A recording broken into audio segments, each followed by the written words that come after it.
Good afternoon, everybody. Tom King here with Terrence Stevens. We'll fill you in a minute, but back to the Business of Life in Black and White podcast. We have taken a little bit of time off over the summer, which we will discuss. But for now, hello, my friend. Welcome back, Mr. King, and those who tune in. Life, life has been happening, so I'm grateful for. I'm grateful to also be back in this space as a little bit of grounding and routine. So we promise not to fall off again as long as we can avoid it ourselves. Don't make promises. No, Yeah, that. I mean, and again, we'll talk about it, but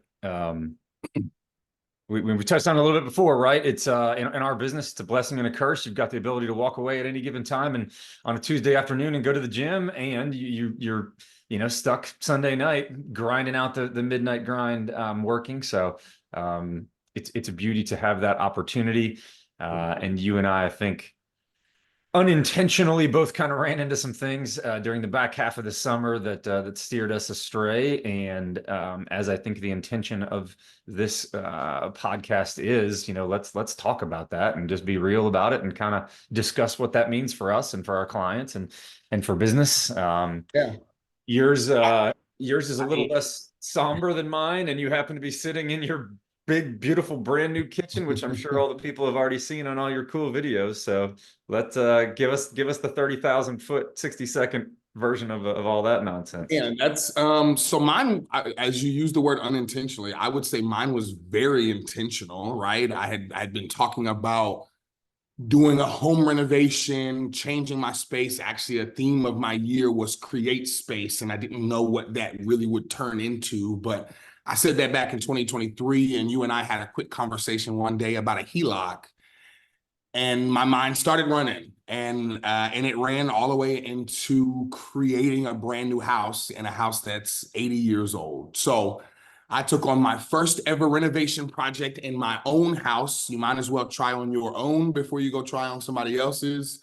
Maybe that's not the rule of law, but it was mine. Turned my vision into a reality, and then had a housewarming of 250 people plus in the middle of the summer. So that is the 60-second recap. I lost my mind, found it again, lost it again, and have now begun to regain peace and routine in my beautiful renovated home. Yep, you did good, my friend. You did good. And we'll circle back to that real quick on our side. On June 29th, my beautiful bride had very unexpected, massive back surgery and had to have discs fused together and cages put in and vertebrae moved back to where they belong and the whole 9 yards. So she just got her 8 week all clear this past week, I guess. So we're back on the right side of the hill, moving in the right direction. But as I'm sure we'll discuss, and as always in our household, when mama goes down, things get weird, they get panicky, and they most certainly get out of control. So so yeah, we both had some stuff, and we've touched on it before. I think there's a lot of people that are in businesses or jobs that are similar to what you and I do, meaning they've got some flexibility, they've got some creativity, and the buck stops with them, right? It doesn't really matter what my team has got going on or what your team has got going on or what even we got going on. Like, we have to be the ones that drive the bus, and if we're not steering, the bus ain't moving. So kind of what you felt. Yeah, I didn't think about this word when we were talking earlier a bit, but I was completely thrown off my routine. I just knew that, well, I didn't know that I was such a creature of routine and habit until I was essentially displaced from my space, which was a part of my routine. And then everything else just fell out of whack from there. And so as I thought about many aspects of taking on a renovation, from the budget to the timeline and what could be projected, what I failed to really think about was the importance of your everyday habits as it pertains to a routine and like just staying on track.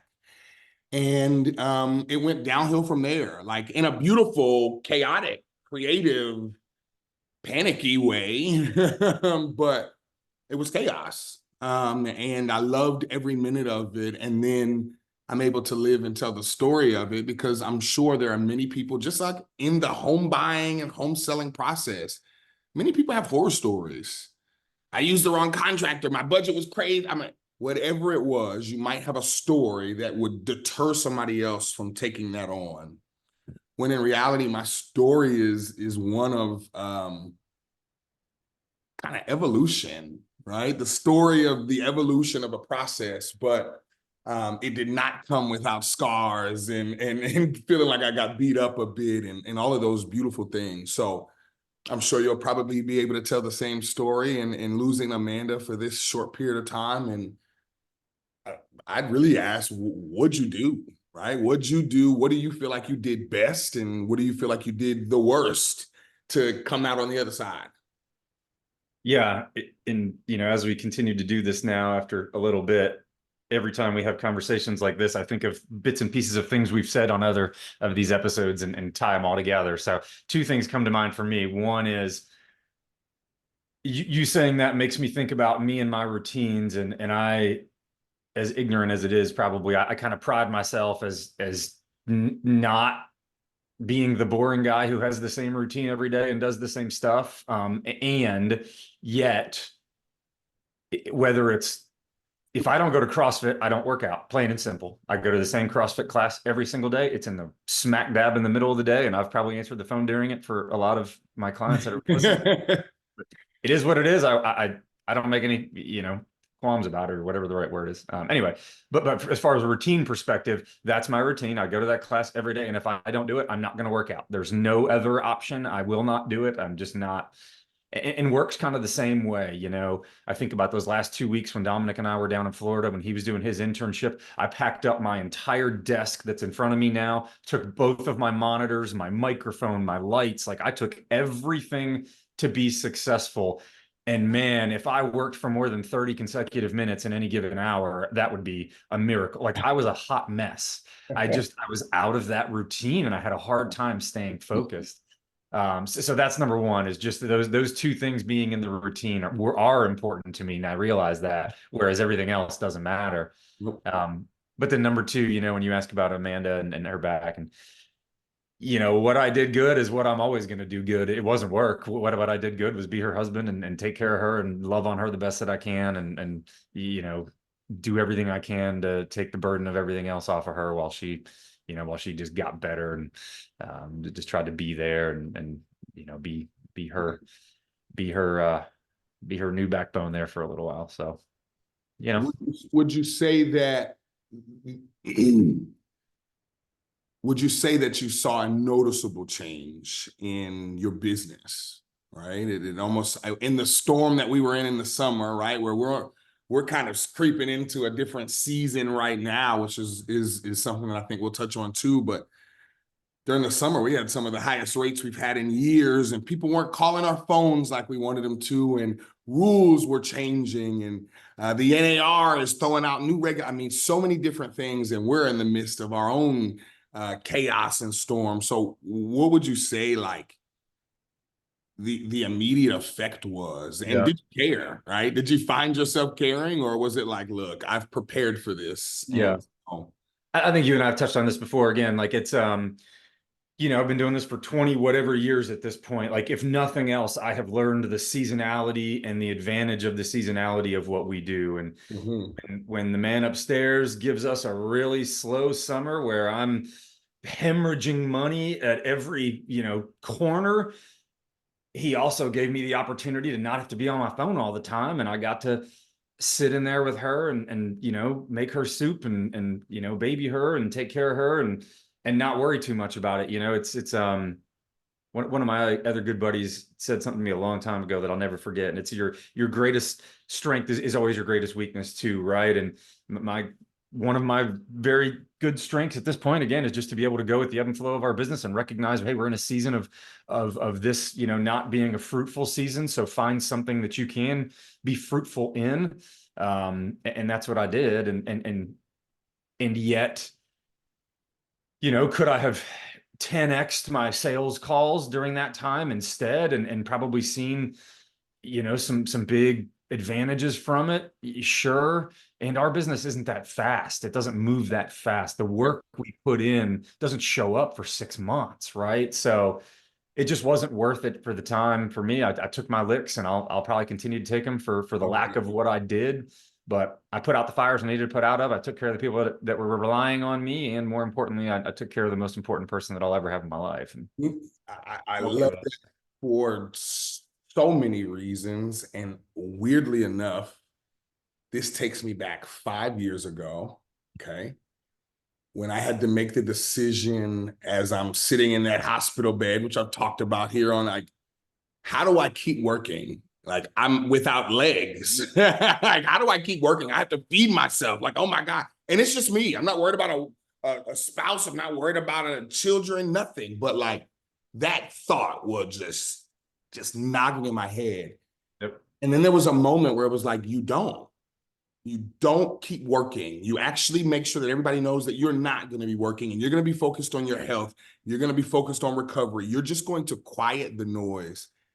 And when I tell you that's probably the most peaceful quarter I've had in my life, Yeah. I cut business off and just took care of what was important. And so I say to you, as you already know, like, bravo, because it's hard. It was one of the hardest things I've ever done, because you think about the after effects. But in reality, if it's not important, Yeah. so be it. If it's Yeah. not important in that season of your life and something else is, so be it. Because it's okay to take a step away every now and Yeah. then. And it's not a popular thing to say either, right? It's not a popular thing to tell a salesperson, like, hey man, I got to focus on my mental health or my physical health or whatever. It's not a popular thing to say. And yet, I mean, I didn't even tell you this. I mean, my devotion this morning, strangely enough, was on your physical health and the whole concept of your body, your physical body being, God's temple, and blessing him by treating yourself a certain way, and all that stuff. And yeah, I mean, if you're lying there with your leg looking like a mangy, dog got hit by a car like you were, it's like, man, sure, you might be able to serve a client or two, but they Yeah. ain't getting the best of you anyway, because you're Nope. fighting for your life, Yep. not being Yeah. able to walk. And all that is funny to me that you say that, because at some point laying there in that hospital bed, you also started selling crap to all the nurses and talking real estate to all the girls that were walking in there. So part of me was obviously sad that you guys didn't make it to this housewarming. And one of the reasons was I had 2 or 3 of my ICU nurses here at the play, and it was just such a full circle moment of like clients, family, clients who turn to family, friend. I mean, but to see, and people are like, how do you know all these people? And I'm like, they literally are from every step of my life. Yeah. But to see the ICU nurses in there was just obviously a flashback to like, you'll always take lemons and squeezing them into something, maybe with a drink, okay? Yeah. But but either way, man, you're taking them and you're squeezing it. So yeah, man, definitely thank you for that, and bravo to you guys, because it's not easy.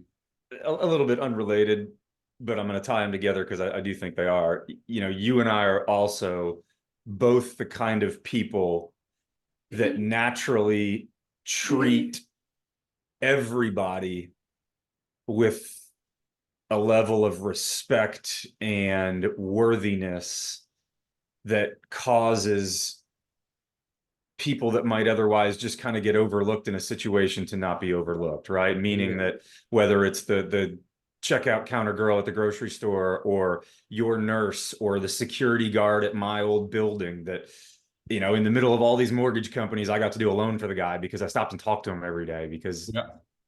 he needs to be cared about, because we all need to be cared about, right? And you're fantastic at that. And that was, you talking business with those nurses is an expression of, you loving on people because they deserve to be loved on. So it's I'm just gonna give love to anybody relevant. who's Yep. giving it to me, right? And I mean, that's kind of, I'm trying to get to heaven out here, okay? And it's not gonna be through selling houses. It's gonna be the people.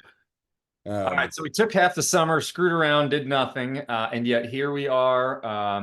We haven't dove too far into this. I'll tell you kind of what I'm in the middle of, trying to regain my momentum. But let's start with you. I know you've gone back into some of the gym stuff. You've sent me a few texts when you're kind of working on some stuff. So what does okay, we lived that season, you know, we're comfortable and we're sleeping okay with the decision that we made. Now we're here. Interest rates are down. Phone seems to be ringing a bunch all of a sudden. Like what are you focused on to ramp back up and to dial back into being you? It's crazy. I talked to Larry, and for those who don't know, Larry is the other part of the T3 real estate team. And I'm still teaching, I'm still learning, and I'm still teaching, and I'm learning. But one of the things I said to him this morning is I'm designing some of our digital media, and I'm like, hey, we need to get back to the basics, right? And it really was this wheel was already turning, right? It wasn't like we had a bad time closing out business and finding new clients and referrals and things like. We need to get back to the basics before we try something new. And so it really is the sense of nothing that you've been doing is not working. It's do it again, do it more, do it efficiently, and you'll find the product come from it. And so I think it really is the practice of get back to your routine, touch the people who are in your sphere of influence constantly and consistently, because they want to hear from you, especially while you're doing all of these fun and exciting things. Like I have people talking about HELOCs and renovations. And so then the next level is now I have a different set of experience. And so instead of just talking about buying and selling homes, have you thought about the contractors that you'll use and the timeline that you need in the budget, and maybe go down the route that I took, right? Getting and investing in a HELOC and thinking about how the numbers might play out, and especially if you've lived in a home for a certain amount of years and bought at a time. So I think I got out of my own head. There are homes being bought and sold. And in my case, there are homes that are also being renovated with mortgage tools that people can use. So I haven't gone through the season of my business yet, but I think I am at the year 7 mark.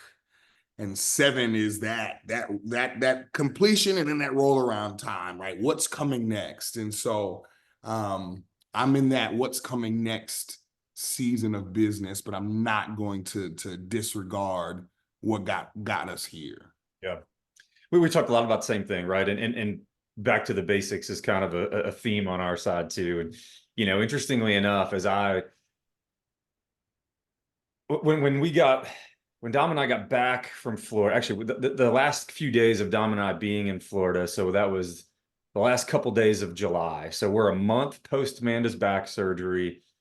Fortunately, her dad, who's just always been a godsend to us, was here to take care of her while Dom and I were down in Florida. So he was taking care of her, but you know, the stress of her being out, the stress of business being so slow as the summer kind of winded to an end, which is normal. You know, most people don't go buy houses the last week before their kids go to school. It's just not how the business works, right? So we're in the throes of things. Like I had physically gotten myself sick because I was so stressed about everything that was going on, and we're having some, you know, tough team stuff going on and different dynamics, and just everything seemed to be kind of snowballed. And got myself sick, spent a whole week down and out, just trying to fight for it. I knew exactly what it was, but there's nothing I could do about it. I'd already tipped over, you know, the top, and anyway, kind of cleared through that, and then it became a combination of back to the basics. And I mean, I've literally got a sign right below my computer that says it's not over yet, and there's a song by a Christian band that I love, and it's I think it was even about like his wife maybe during an addiction or something, but. And the way that he sings it, like it's not over yet. Like I can get myself in this position where I get so stressed out and so worried about the future of the mortgage business and the real estate business. The freaking mortgage and real estate business are undefeated. They've never died, Always right? coming. Never died. They've always come back from anything that's ever happened. So the Isn't that mindset resilient? of just the mindset of, dude, pull your freaking big boy pants up and let's get back to work and focus. And So anyway, I say all that to say, like, I came up with a little 60-day challenge for myself, based on something one of my buddies said. And funny enough, even though the big stress was work and needing to get back to all the important things of work and creating my success, there was 10 things that I was focused on daily, and only one of them had anything to do with work. It was my devotion daily, it was reading daily, it was praying daily, it was eating a salad every day, it was I was doing 100 push-ups every day. Like, all of these things that were, to your point, kind of focused on my personal mental and physical health, which then create the better mortgage guy out of me. And it's funny when you think about just the back to the basics stuff. We talking to somebody about this just a few hours ago. The business world's funny. You can create something, you can be great at it, you build it, you start getting better and better, and you're building and building and building. And so many businesses, you get to this certain point that you've built something great, but you've totally lost focus Yep. on all of the things that got you there. And now you're focused on all this crap that's around the fringes of your business. And yet you're not calling people, and you're not loving on people, and you're not going to lunch with folks. And it's like, holy cow, like, how far have you gotten from what's gotten you to be successful? So I yeah, I mean, I noticed a huge change the moment I got back in the gym and went for 4 or 5 days in a row. It was like, okay, go in the morning, go before anybody gets up, get back, do what you gotta. And immediately it was like, I feel better about myself. So I'm out here kicking ass, right? Like it just was, we try to recreate the wheel so much. If it works for you, cool. If it's proven to work for you in your past, cool. Don't go reading about 6 different things that people do in their spare time to increase. Like, go back to what you know that works for you. And if it needs some enhancement, so be it. But please don't disregard, right? And especially in the spirit of confusion. Like, how did I get here? You're here because you're supposed to be here. God already laid out why you were here. It's already written. And another one of those things that I said to a buddy last week is, so often when we're going through these storms, we'll wonder, like, why me? What did I do? Oh my God. Instead of realizing, like, do you not see the tools that you've been set up with to come out on the other side of this thing feeling victorious and better and enhanced? And but if you're focused, sometimes Keller Williams just gets what you focus on expands. And it's so hard not to say, because if you're focusing on the problem, baby, you're not even worried anything about the solution. But if you acknowledge the problem for what it is, and now you give me solution after solution, then how can you not come out on the other side of it? It's like, yeah, I'm slow, and it's kind of, and also, what are the 5 things that I can do to get that done, right? Like, and sometimes they have nothing to do with your actual business. yeah. One of my good buddies that I leaned on when I got myself sick, I called him. I was like, man, I just need somebody to talk to. And he said something to me. And he said, so often we sit here and we pray for God to get us out of this situation, fix this problem, get me out of here. And he said, what we should be praying for is, you put me here for a reason, or you allowed me to put myself here for a reason. Whatever it is, here's where I'm at. Show me what you're trying to teach me by clear. Here. Yeah, right? Make it clear to me. Yep. Because I don't want to always run from the things that you already have purposely put in my life.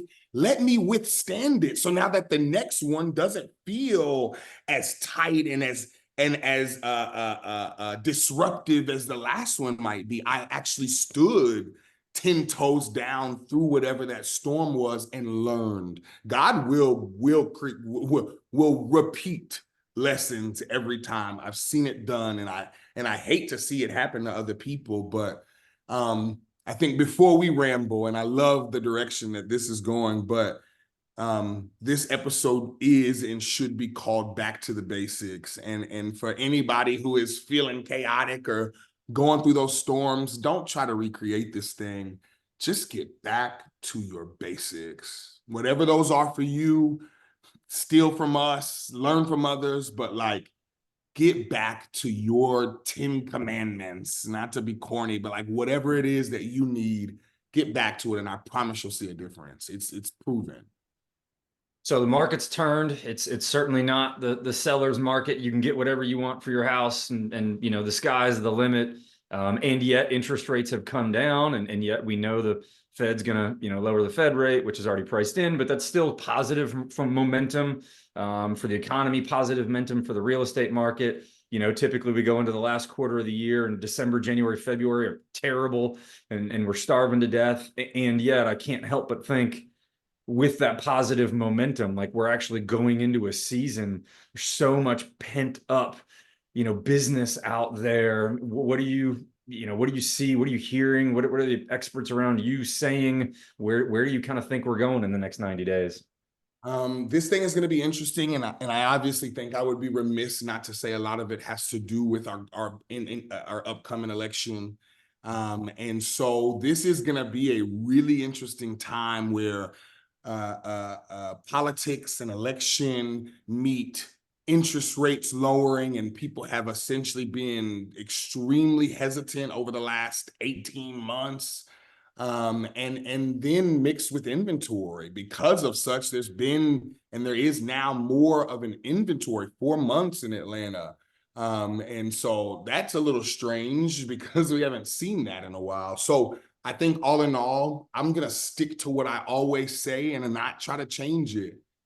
Get in where you fit in. If it is your time to sell and make another move, do that for various reasons that you can come to me about. But one of them is buy the house that you need before these rates go down anymore, or you will end up back in a fight and may not be able to compete depending on where you are. But interest rates are coming down. You have to find your sweet spot. And ultimately, even in my team, we had 3 listings that had been on the market a little bit, and in between that 30 to 60-day mark. And 3 of them went under contract last week because there was this storm of more activity, more buyers and sellers. Ultimately, every one of my sellers had to make closing cost contributions to make it make sense. So as you're saying, it is turning from sell my house for anything, I want it right now, to let's get creative to get these deals done. Which is a more level market, right? I mean, the reality is that's more normal than the chaos that we lived through, a few years ago, right? So tough to complain about normal. Yeah, I mean, on our side, same thing, right? I do think you're going to see rates continue to slowly move down. And again, I don't think that the Fed doing what they're going to do is going to have much impact on it because it's already been kind of priced in and that stuff's already taken care of. Even to some degree, I think the election doesn't have a ton of pressure on interest rates just because we've kind of already made some decisions there on what we think is going to happen. So, and again, positive momentum in a lot of ways is gonna push the market, I think, in a favorable way. What do you think is just kind of finishing thoughts, like where do you if somebody's going to make that decision that now's the time to list, is it any different than the normal, here's what's most important, Mr. Seller, for you to consider? Is there any tactics or things that they need to do differently now than they maybe did in the last year or two? Yeah, I think traditional sales, this is sellers who are selling to owner-occupying buyers. Your biggest competition right now in this market is A, yourself, and B, new construction communities. New construction communities have everything incentivized for the buyer to go with them no matter what the case is, because some of them are offering $15,000, $20,000, $30,000 in closing costs. And right now, for a buyer and consumer market that feels tight squeezed for cash for various reasons that everybody does, incentivizing somebody with money is going to win. So incentivize somebody with money and you will be a winner. But understand that you have the same ability if you go into the buyer market, back right into the buyer's market, that you have these opportunities to negotiate whatever the opportunity is that you want. So all in all, be fair, because it's coming back full circle to you, and understand that this will be our new normal. Yep, I like it. All right, I got my fun question for the day, but before we go that route, you got any final thoughts? I can't wait for the next episode. I'm reinvigorated in this thing. I have some more personal or work related ideas as now that I have this big, beautiful kitchen, and I want to just talk. What does it mean to renovate? What does it mean to explore mortgage options in a different way and get creative? And I know that everybody is not going to want to sell. That's great. And I know that everybody's not going to want to buy, but real estate is forever moving. And so you better figure out how to do one of them and make forward progress and do some things that will enhance your portfolio, whatever that might be. So if you're an investor out there listening, great, let's have a conversation. If you're a buyer, let's have a conversation. If you're a seller, let's have 2 or 3 conversations, okay? Because there's some things that you're going to have to get used to as you prepare for this market. But everybody's going to have to get on board with the way that real estate is working, and we'll continue to ride the wave of this new market, and especially in where we are located. I love it. All right, so you just got done with this massive renovation, and I know my answer to this question about your house, but I'm going to let you have it first. So, what is your favorite, very specific piece of your house now? And it doesn't have to be something that got renovated, but what is your very favorite thing about your house? It's absolutely going to be. Don't say the kitchen, that's too broad. Nope. No. It is absolutely going to have to be the skylight. I mean, That was mine. cannot get enough. If anybody sees any of my renovations in the future, even if it's a new construction house, please know that it will have a skylight in it somewhere, a bathroom, a kitchen, you name it. There is nothing like natural light, and I have been missing it for 6 years. It does something to your mornings. It does something to your plan. I mean, just top to bottom, it does something to you. So I'm team skylight. Anybody who has one, chime in the comments. I want to know. I want to see everybody's skylight. It's like, I'll show you mine if you show me yours type of thing right now, okay? But I'm team skylight all day. That is my favorite part of your new house. Oh. The skylight is the jam. We had one on our old bathroom in Roswell, and man, it was just makes all the difference in the world. All the light like that, I love it. It's crazy. I can't believe I pulled the trigger on it, but when I made the decision, I didn't care. It was a change order, add it to the ticket, like whatever, okay? It's one of those things you have to have, hands down. Give me a skylight. Love it. Love it. Well, you've been to my house. You've seen all the good, the bad, and the ugly. And we've done a renovation, basically a full renovation in the couple of years we've lived here. And I think to your surprise, probably my favorite thing about our house is this space. Oh, This is my home office, and we had it built in the backyard. We had a 20 by whatever 15 kind of prefab-ish deal put in, and then I went to town with my father-in-law and built this whole office space out of it. And it's about, I don't know, 40, 50 feet from my back door. So it is outside, it's in its own space. And I've got a TV in here, and, I can work in here, and it's great because it's private, but I can also come out here and watch a baseball game if everybody's inside doing something that they don't want to be any part of. And I've got a bunch of light and some water behind me out the windows that I get to look at. And, I miss our home office in Alpharetta. I don't get to spend a ton of time up there anymore. I miss the energy and the beauty of that space. And yet standing here talking on the phone, staring out the window, looking at the water and the sun and the trees is not a bad way to go down. You just gave me the idea for my next add-on to my house. So thank you for that. Let me finish. Up in that back corner, bro, you could put some cool stuff. I could absolutely do it. So thank you for that. Thank you for my next contracting bill. I appreciate it. We'll find a way to pay for that one too. Okay. I appreciate you, my my friend. Deals. Send more deals. Man, let's go. All right, brother. Get back to work. Game on. Thank you, brother. I appreciate you. Appreciate you guys for tuning in, and we will be to you next week. Thanks, everybody. Have a great week. You.